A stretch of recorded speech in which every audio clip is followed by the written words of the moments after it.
It's my feel-good breakfast show. Welcome back to your Feel Good Breakfast Show. It's time for our medical chats, and today's topic is focused on something we all do multiple times a day and never really take much notice of, but it is a very important indicator of our health. Now, I'm talking about going to the bathroom for a number one, or to tinkle, as some people would say, or to drain the main vein, as there are so many sayings to say for what we're about to talk about. Now, factors like smell, color, and frequency can tell us a lot about what's going on inside our bodies. And this morning, we have Dr. Darren Green here to help us identify when you're in trouble. See what I did there? Very lame, I'm joking. But our lines are open. That number is 021-430-9881. We'd love to hear from you. Dr. Darren Green, always great having you here. Thanks. We're talking about urine and what that says about your health. How many times a day should you be going to the toilet for a number one? Averages up to between 6 and 8 times a day. Really? Yeah. That will depend on obviously how much you consuming in terms of liquids, but also what kind of diuretics you might be taking in natural form. In other words, what caffeine content you're taking in coffee or tea or beer, for example, or alcohol, because that affects your frequency of breaking the seal and going to the toilet more frequently. Yes, and I know, drinking water, and this is something I'm struggling with during winter, is to keep up my regular water intake like I would during the summer months. Yes. The more you obviously go to the bathroom, the clearer your urine is. What does that tell you? Is it a good thing if your urine is clean, Yeah, clear? you can actually go quite a lot and not have it clear up, because it depends on the volume you actually, secreting when you do go to the bathroom. So if you are getting in enough, adequate fluids, you will then flush, and also dependent on whether the bladder completely voids or not. You'll get an array of color ranging from the left over there when you've had sufficient water, up to 2 liters a day, to that when you really, really dehydrated and the kidneys are concentrating the urine. Okay. Yeah, and that's what causes the color change in this case. Now, they say yellow, let it mellow. What causes it to be yellow? I mean, I'm looking at these samples, and some of them are really yellow. Well, you've got urea and uric acid, which contribute towards the yellow color. Everyone that knows about gout and uric acid also knows the yellow crystals that form in joints and toes, gives you that, that yellow hue. But you also get, obviously, side effects of medications and color tinctures in things like vitamin tablets. Anyone that's had a decent fizzy or two knows that it comes out orange on the other side. Yeah. So not to be alarmed, but know that you've had either high doses of vitamin C or carrots or vitamin B, for example, in terms of it being really dark. Okay. And you know what, doctor, in terms of getting enough water or not getting enough water, how does that affect your urine, not getting enough water? So your body controls the filtration, the size of the filter, and also whether water is reabsorbed from the kidney or whether it's let through to actually go out on the other side. So the function of the kidney obviously is to filter out toxins that are the byproducts of metabolic processes, and then to let those go. But we also use the kidneys to regulate blood pressure. So the thickness of blood, the viscosity of it, and the water volume component of blood is also controlled by how much water you let out in your urine or not. And the tubules are highly specialized to do that. So they then decide whether you need to hold on to up the blood pressure if you've got low blood pressure. Okay. And if you have too much salt in your diet, it's going to also hold on to more water and not obviously let it go. And that then affects the amount of urine you produce. Sure. Well, Dr. Darren Green is with us this morning. Our lines are open if you'd love to participate in this conversation. Perhaps you have a question or a comment for Dr. Darren Green. We are talking about your urine, in fact, and is it healthy or not, and what it can say about your body. Our lines are open. It's 021-430-9881. It's my feel-good breakfast show. Well, we are back with Dr. Darren Green as we continue our chat around urine and health. Our lines are open. It's 021-430-9881. Now, Dr. Darren Green, you mentioned earlier if you drink fizzy drinks, if you drink, vitamins, that affects the color and the smell of your urine.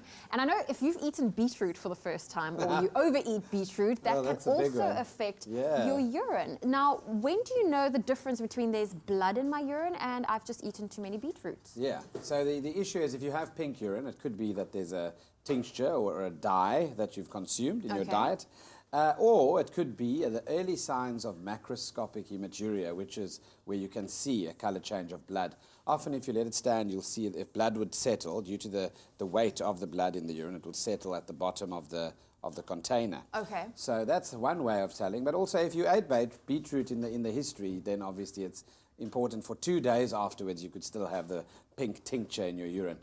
So definitely, and when you do the urine dipstick test, it measures ketones, white cells, and hemoglobin specifically, which is blood. Okay. So that will help, and that's what the urine dipstick test is very useful in So if you've differentiating. eaten foods that's got red colorants in it, that will naturally affect your urine. So you Can, don't yeah. have to panic when you see pink or red Definitely urine. not, because a lot of people forget about the Yes. association, and then they freak out when they look in the white ceramic toilet, and that's when they get worried that they've got cancer of the bladder or kidney stones or other things. So when should you go see the doctor when you see red urine? So the features of an irritated urogenital tract are things like frequency. You go to the toilet a lot more frequently. Urgency. You feel like you've got this massive amount of urine that you want to pass, and then a little bit comes out.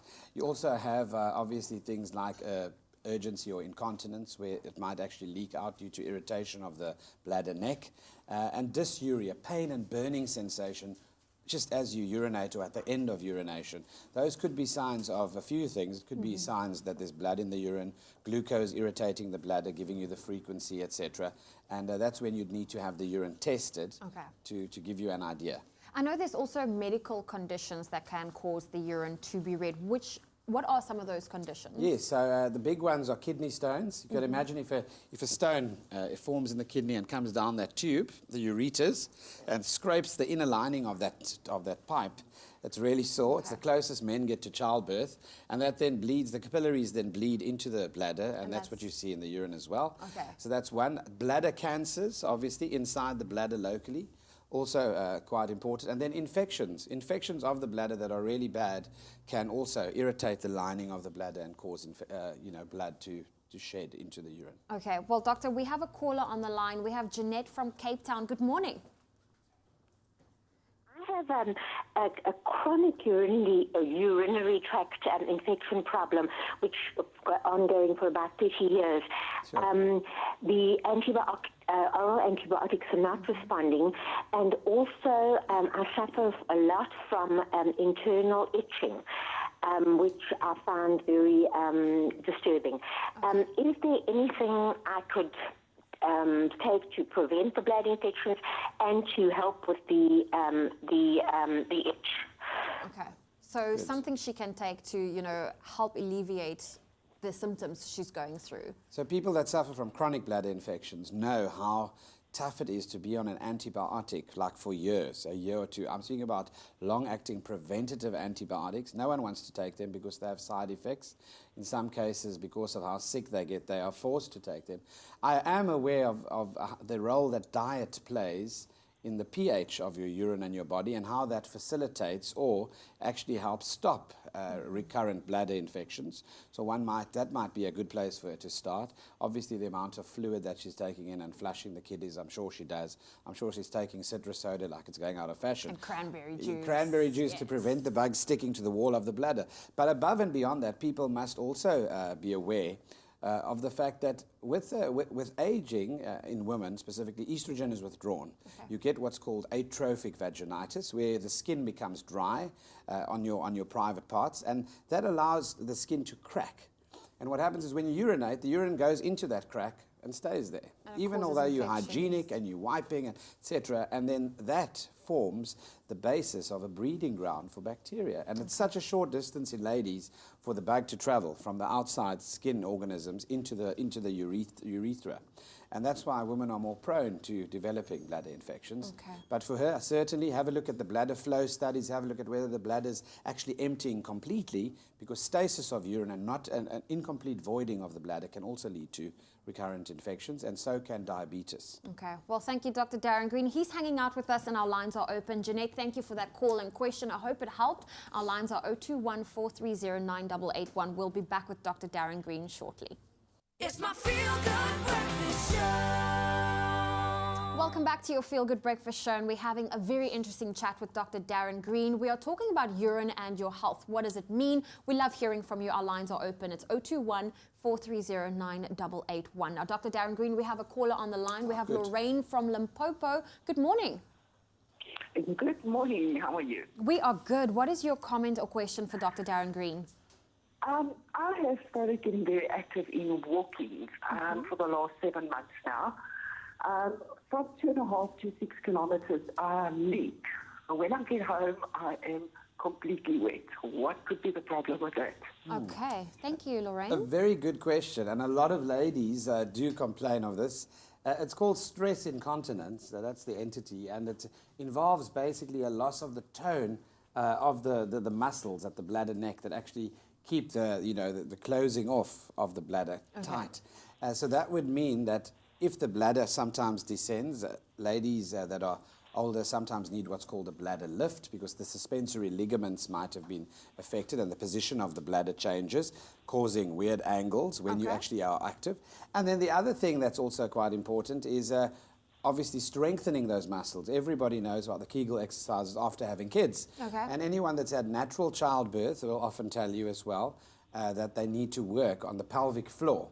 And it's a highly specialized field now where physiotherapists, for example, actually help you with dedicated exercises to strengthen those muscles. The knipers, as they call them. And those muscles are really, really important. And it is something you can work on over time. It doesn't happen overnight, but certainly worth a try to prevent you, obviously, from the discomfort of going through that.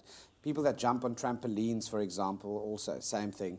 Or do sports or sneeze. That's a big one that people always complain about. Okay, well, Lorraine, I hope that helped. Thank you so much for your call. Our lines are open. If you've got a comment or question, it's 021-430-9881.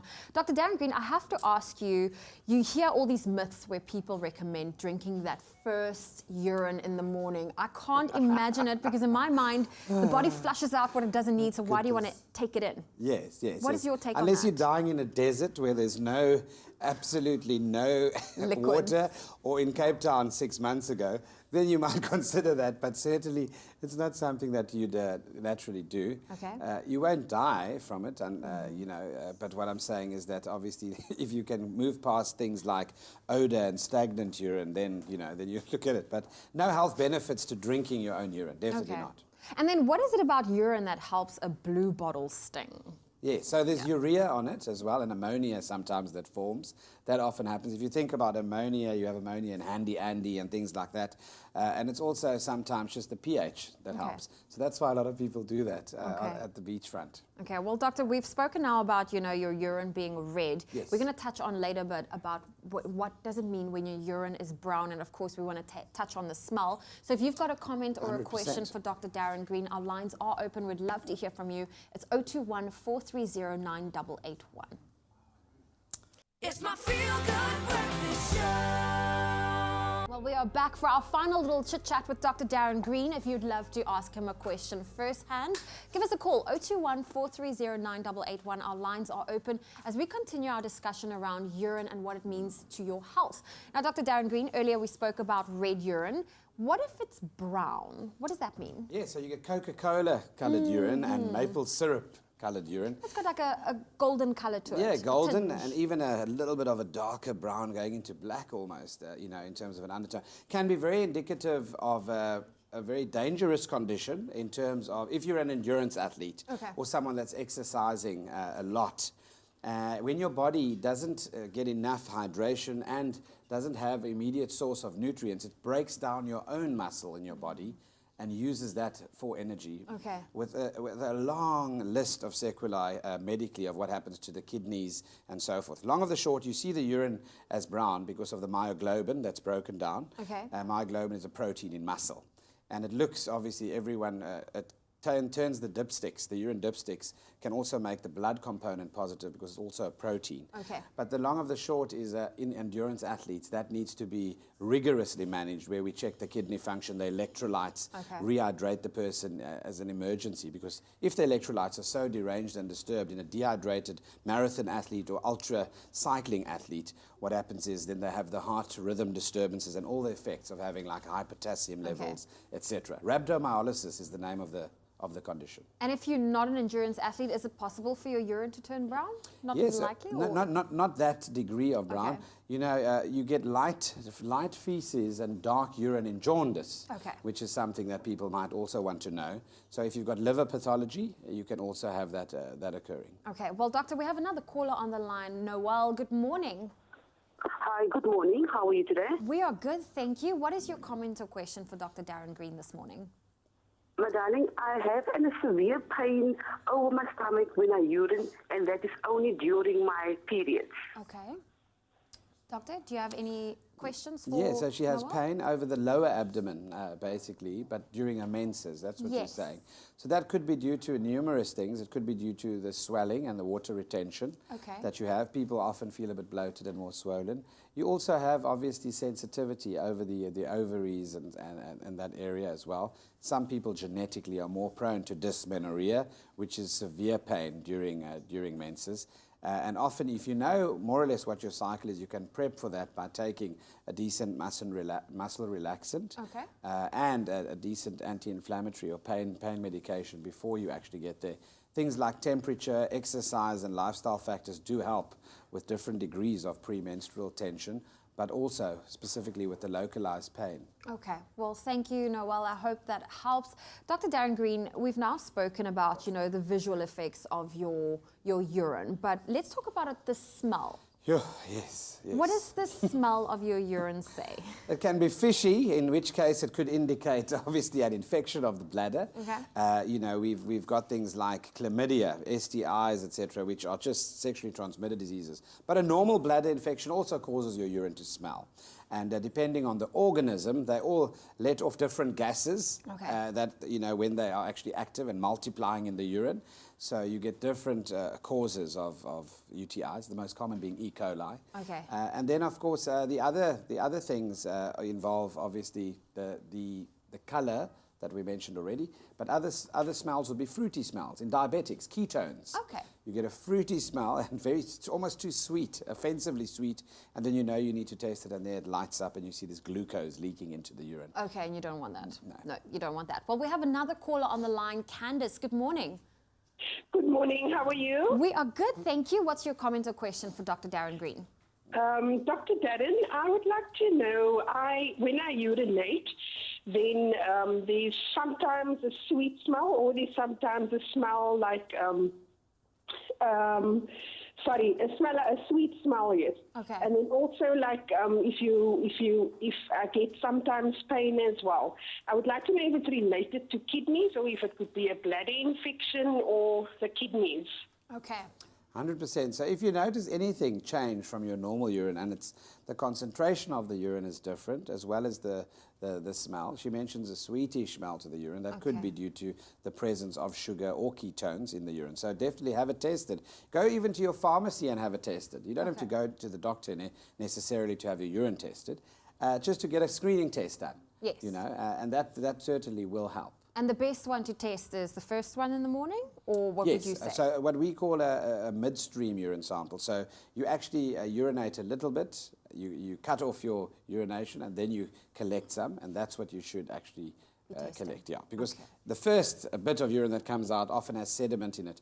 Cloudiness of the urine is also another important fact as well, and foaming urine. So if you have lots of phosphates in your urine, or protein, can become cloudy and even foam. So proteinuria is a serious consequence of diabetes, for example, and can indicate blood vessel issues and blood supply issues to the kidney, and might need to be treated as well. Okay, well, thank you to each and everyone for calling this Great morning. stuff. It was a great chat, Dr. Darren Green. Thank Thank you you. for joining us.